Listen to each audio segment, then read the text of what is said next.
How to get into the property with little to no money for your first rental property. I know a lot of you want to get into rental property investing, and you should. It's actually life-changing. And especially when you start to stack on top, stack on top, stack on top. Next thing you know, you are making $10,000 a month passively, okay? So, and that's 10,000 gross, or 10,000 net, just depend how aggressive you are with your investing in your strategies, okay? Let's hop into it. How do you get into a rental property with little to no money? First things first, I want you to pull a pre-foreclosure list, okay? So for me, I'm located in Charlotte, North Carolina. I have to get that from my local newspaper. You can buy that subscription. I don't know the process for where you guys at. I can also go to the county courthouse to see what's coming up, right? Now, what you want to do, you don't want to bid at the auction. You want to beat those guys at the auction. How do you beat those guys at the auction? Well, what you're going to do is you're going to get the owner's address and you're going to skip trace them, okay? You're going to skip trace them. How do you skip trace them? You go to bigskiptracing.com, okay? Bigskiptracing.com to get their information. It's 15 cents per name. And with that information, you're gonna get their phone number, all right? Remember, we're dealing with pre-foreclosures, all right? I don't want you to scatter away and do anything else. I want you to focus on pre-foreclosure. This is a great way to pick up rental properties. I've actually done this before early on in my career. We're not as aggressive at it as we once was, but with the market changing, we are going to get back aggressive at it, okay?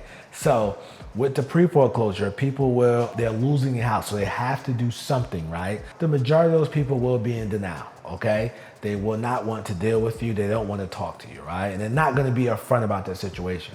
So don't call them and say, hey, you're in foreclosure. Nah, don't do that. Like, let them keep their dignity, dude. You're going to call them and say, hey, listen, I'm looking at the property at 123 Main Street. I just wanted to see if you were open to selling it. And then if they say, yeah, you're like, okay, well, great. Tell me a little bit about the property. You're asking questions about the property. You say, hey, why do you want to sell? Oh, I just think it's time to go. Okay, great. Well, listen, let's set up an appointment. Then you go out there and talk to them, right? And you say, hey, listen, I was, doing some research on the property. I realized there's some legal issues. And so we have to move fast to make a deal fast. What legal issues? It's the property is in foreclosure. Oh yeah.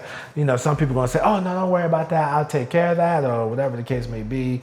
But again, they want to keep their dignity, and let them keep their dignity, right? So what are you looking for with these deals? Like my first few rental properties, I got in with just as far as spending money to fix them up, like paint and carpet. You want to look for those, whereas it's like, okay, I can get in with a fresh paint and new flooring, and this will turn this joint around. I can utilize all of your lights. You don't want a full rehab for your first one, right? Now, what you have to do is you have to get creative, right? So when I mean creative, and this worked for me, I got in situations whereas I taking over the owner's payment, something called subject to investing, right? And with the subject to investing, I don't recommend everyone to do it. Make sure you're in a good cash position, whereas you can make the monthly payments, because if this goes wrong, you can end up in jail. And those stories do happen, okay? People do go to jail because they get all these properties and they don't pay the mortgage, and people feel like they were scammed. So that person ends up in jail, because you will have to explain this in front of the court. Why did you take this property and you can't pay the note? These things happen, right? And people do go to jail. So if you're not in a position to pay the mortgage, don't do this, okay? So you then, what I then did is, I might give the owner no money. I might give the owner $5,000. I might give him $10,000, $15,000, whatever we agree on, right?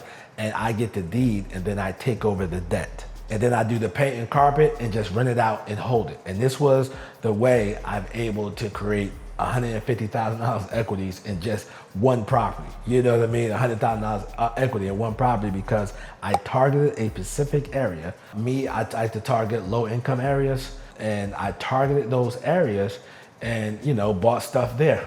And you can do it too.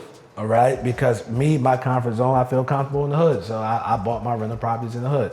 That is a great way to get started, subject to investing, okay? Now, what's another way? See, another way is you want to deal with a online bank that will let you get away with 10% down. So if you get a property for $100,000 and they fund 90%, guess what? That's 10% down. Now with those companies, you will need your LLC. Your LLC has to be established. This property has to go into that LLC, okay? Secondly, you would have to have a decent credit score.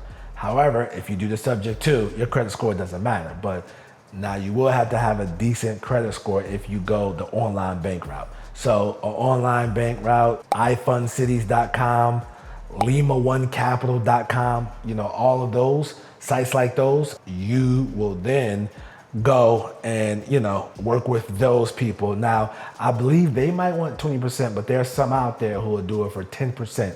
You just have to search around, man. And you search around, you put your 10% down, hopefully you get a carpet and paint. Now, they have to have equity, so meaning that if a property is worth $100,000, you need to be all in with your cost. When I say cost, fixing it up and everything, $70,000. Some will do $75,000, okay? But you need to have all that associated in, okay? All that needs to be fixed in the particular price because you have to have equity. And remember, guys, we only buy good deals. So those are two ways, right, to get into deals with little to no money, okay? One, subject to investing, which is a great strategy, but you have to know what you're doing.